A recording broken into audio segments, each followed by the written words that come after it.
السلام علیکم. د افغان تعلیمي اکاډمۍ ګرانو زده کوونکو هیله ده چې ټول به جوړ او روغ یاست او د ژوند شېبې به پر تاسې په خیر تېرېږي.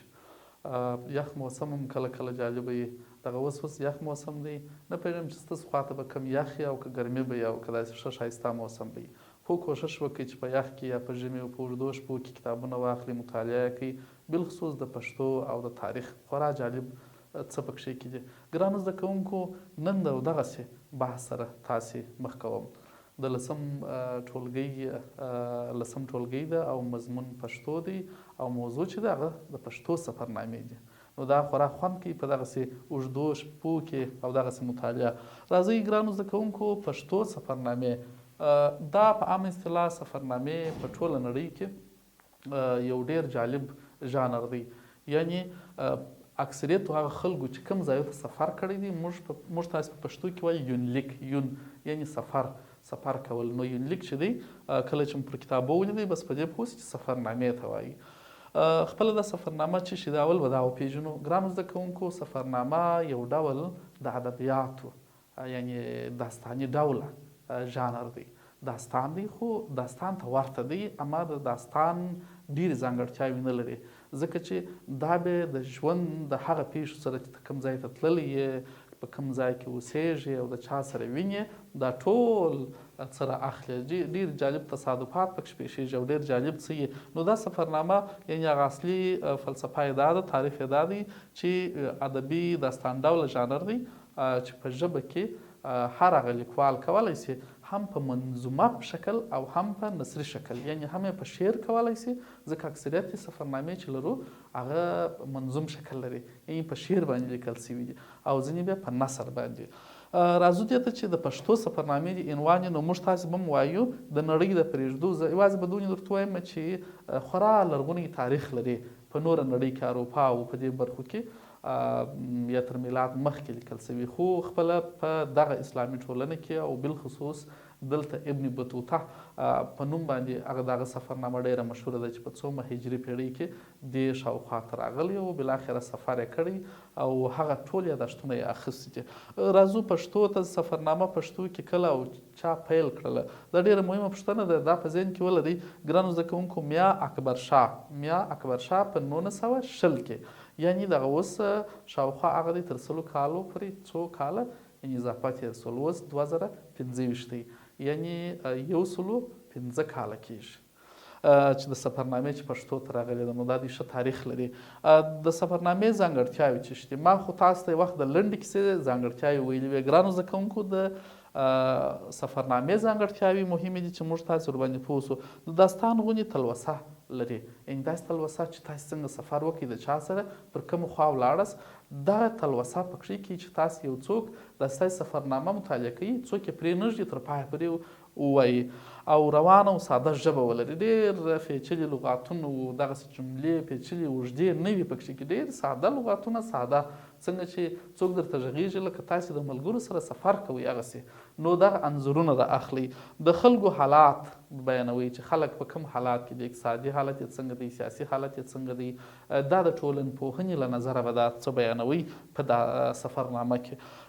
ژبې به بیانوي چې د کومو ژبو ویونکي دي دا خلک. مثلا تاسې یو څوک سفر کوي، مثلا هیوادمل صاحب کېدلی سي روزګان ته سفر کړی، نو دلته پر لارې ګوري چې ټول د پښتو ویونکي دي او که یا د درې ژبې ویونکي هم سته یا هلته خامخا سته. داسې نو ځینې هیوادو ته چې تاسې ځئ، ځکه دا د ژبه ډېره مهمه ده چې د هغه ځای یا د سیمې خلک په کومه ژبه خبرې کوي. بل یې کلتور او رواج دی، د هغه څه ډول کالي اغوندي، څنګه خواړه دي، څه رقم رنګونه انتخابوي او په کور کې څه شي هوار دي، څه رقم دسترخوان و، څه رقم خواړه او د خوړو ځانګړي یعنې کلتور کې خو نو دا ټول خواړه راځي، رنګارنګ خواړه. مثلا موږ تاسې د افغانستان کې د خوست ډنډکی ډېر جالبه دی، په کندهار کې بیا هر هغه شی چې پخېږي، مثلا د کندهار غورمه، د کندهار دغه ورجې چې دغه موږ تاسې خاصې پخوو، دغه ورجې بل ځای دغه رقم نسته، یا زموږ تاسې په اصطلاح روش، دا روش چې دی دا هر ځای نسته، یا کوفته دا ځانګړی دی. یا مثلا فرض کړه د ژمي په وختو کې فالوده ډېر خوندوره ده او د دوبي په وخت کې بیا چې شریخ داسې جالب ډېر خورا ډېر دی دا لیست خو نو چې زه درته وایم اصلي درس به پاتې ګرانو زده کوونکو نو د خلکو کلتور و رواج هلته څه ډول ودونه کېږي تاسې پوښتنه کوئ یا بحث راځي دا مهمې نکتې دي ځکه په داستان کې تاسې دغه څه نسئ راخیستلی خو په سفرنامه کې مو لاس ډېر خلاص دی او هغه به ټول بیانوئ بیا به د هغه سیمې تاریخ ته مو ځئ مثلا داسې تاریخ کېدلی سي یو غر ووینئ یو چینه ووینئ یو زیارت ووینئ یو تاریخي کلا تاریخي آبدات ووینئ نو دا خو ما تاسې ولاړاست د تاریخ بیان ته یې دا مهمه برخه ده او یا جغرافیه چې کوم طرف ته د دې ولایت یا د دې هیواد کوم څلور خواوې به بیانوي چې دا په دې منځ کې دغه هیواد دی دغه یې کلتور دی دا یې ژبه ده دا یې لباس دی او بل مهم شی په دې کې دا لاس خلاص دی په سفرنامه کې اشخاص د خلکو سره چې وینئ یعنې تاسې چې په سفرنامه کې د چا سره وینئ د هغه قد و قامت و دغه اشخاصو نومونه ذکرولی سي ځکه ډېر مهم دي او خاص مهم ځایونه اوس به نو راسو ګرانو زده کوونکو دا خو د پښتو د سفرنامې لومړنۍ سفرنامه او د هغه ځانګړتیاوې وې اوس به راسو دغه د لومړنۍ سفرنامې د ازادۍ په تلاش ما چې درته ویل چې میا اکبر شاه لیکلې ده میا اکبر شاه دا په څه وخت کې لیکلې په 1920 کې تر 1922 پورې شاوخوا یو څه اضافه 2 کاله وخت نیسي د دغه سفرنامه چې لیکلې ده اول به دا درته وایم چې ولې دا سفرنامه ولیکل د انګریزانو پر وړاندې سیاسي تحریکونه وه چیرې ځکه چې انګریزان په دغه وختو کې راغلي دي او په هند کې دي او موږ تازه په 1919 کې ازادي اخیستې ده او بالاخره دلته نو چې پاته دی دلته انګریزان تر پېښوره پورې دلته پاته دي او ټول هند یې نیولی دي نو د دغسې یو تحریک پر وړاندې دغسې په اصطلاح ویښ و بیدار او هغسې د شعور خلک نو میا اکبر هم د دغسې یو ځوانانو څخه یو څوک او په سیاسي تحریک کې شامل سو غوښتله چې ازادي واخلي نو یو سفر یې شروع کړي په دې سفر کې نو چیرې هغه څه چې د ده سره هغه سختي پېښ سوي دي او کړاوونه راغلي دي دا ټول په دغه د ازادۍ په تلاش کې په دې کې سته اوس نو راځو د په دغه وخت کې چې سفر پیل کړی دی په دا 1920 کې تر 1922 پورې ځکه لومړنۍ سفرنامه ده زه درته وایم د په دې سفرنامه کې کابل بلخ بخارا سمرقند تاشکند ماسکو باکو قفقاز او ایران ته سفرونه وکړل په دغه 2 کاله کې او بالاخره دغه ټول د ازادۍ په تلاش کې دغه د ټولو هیوادو چې تاسې هلته انځورونه لیدلی سئ په اصطلاح هغه تصویرونه یې حسولی سئ او هلته د ځان سره به تاسې فکر کوئ چې زه همدغه هیوادو ته روان یم نو ډېره جالبه سفرنامه ده د پښتو لومړنۍ حتما یې ووایاست او له بده مرغه چې کله راځي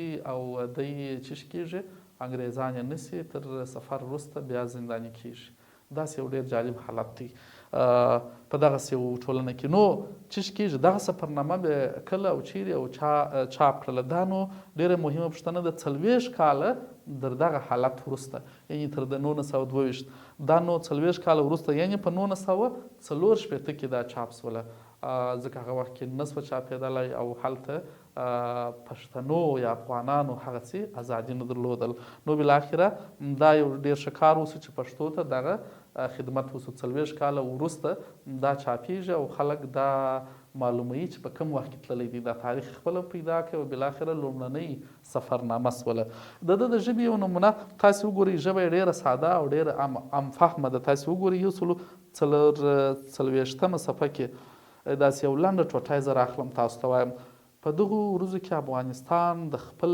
استقلال لپاره د انګریز پر خلاف په جنګ کې مشغول و یعنې دلته خو هلته موږ د انګریزانو پر وړاندې چې زموږ کالج د انګریزانو د ظالمانه رویې پر خلاف متواترې جلسې کولې موږ موقع غنیمت وګڼله سلام وکړه چې د وطن د آزادولو ښه موقع ده موږ 4 ملګري خپل وطن د ازادۍ په تلاش کې ووتلو زموږ خیال و چې موږ به د افغانستان د حمله او پوځ به په ملګرتیا کې د ازادۍ په جنګ کې برخه واخلو خو موږ ته نه وه معلومه چې زموږ د ازادۍ تلاش به تر افغانستان محدود نه وي او د کابل بلخ سمرقند تاشکند ماسکو باکو قفقاز او ایران کې د مصیبتونو برداشت کولو نه وروسته به زه خپل وطن ته په چې شي د 14 د اګست په 1922 کې راستون سم د ده دغسې پلان و یعنې دغسې په اصطلاح د دې سفرنامې د دغه هیوادو د ده تکل و خو له بده مرغه هغسې ونه سول.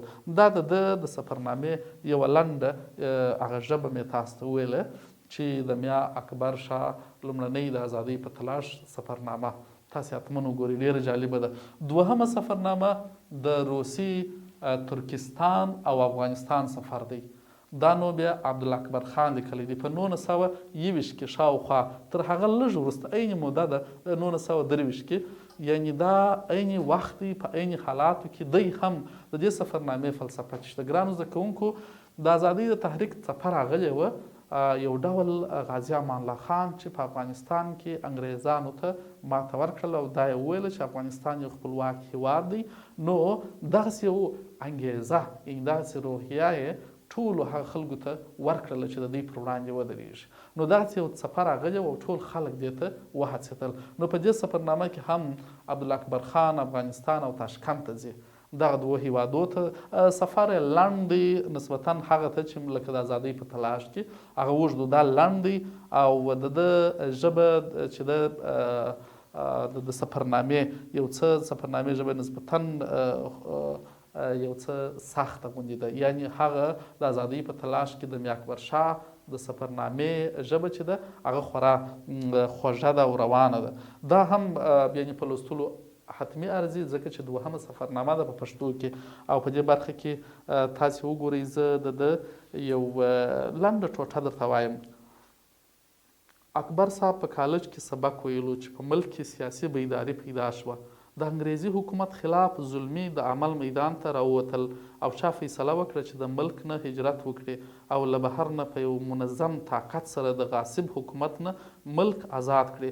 په هغه ډله کې اکبر صاحب هم له خپل خوږ وطن نه هجرت وکړو، افغانستان ته لاړ او له هغه ځایه نه روسیې ترکستان ته لاړ. دا څوک وایي؟ د عبدالخالق خلیق د عبدالاکبر خان اکبر د سفرنامې په هکله وایي. عبدالخالق خلیق به یو ډېر تکړه لیکوال او د هغه وختو دغسې غورځنګونو کې و، د ده سفرنامې په اړه وایي. اوس راځو ګرانو زده کوونکو، د هند سفر دا نو په اصطلاح درېیمه سفرنامه کېږي شاوخوا. دا 1929 کې هجري شمسي کال کې لیکل شوې ده، تر دغه 1490 او 1410 پورې. دا چا لیکلې ده؟ پوهاند صدیق الله رښتین لیکلې ده. د ده نثر خورا روان دی او خوږ دی او خواږه الفاظ لري. تصویرونه یې داسې چې د سیمو او هیوادو داسې راڼه تصویرونه پکښې کې تاسو لیدلی شئ. د ده تر ټولو مهم دغه په سفرنامه کې هند او ایران او عراق ته تللی دی. او په دې برخه کې جالبه دا ده ګرانو زده کوونکو چې دی په موټر کې تللی دی، په ریل ګاډي کې تللی دی، په الوتکه کې تللی او بیا په کښتۍ کې تللی. دا ټول بیان یې راخستی دی. نو د دې درو هیوادو او دغه څلور وسیلې دا ډېرې جالبې دي ماته. تاسې د هند سفر وګورئ، په بیا بیا ویلو ارزي، ځکه ډېر خوږ یونلیک یا سفرنامه ده. او بل په دې برخه کې ګرانو زده کوونکو شنواري هم 3 دانې مشهورې سفرنامې لري.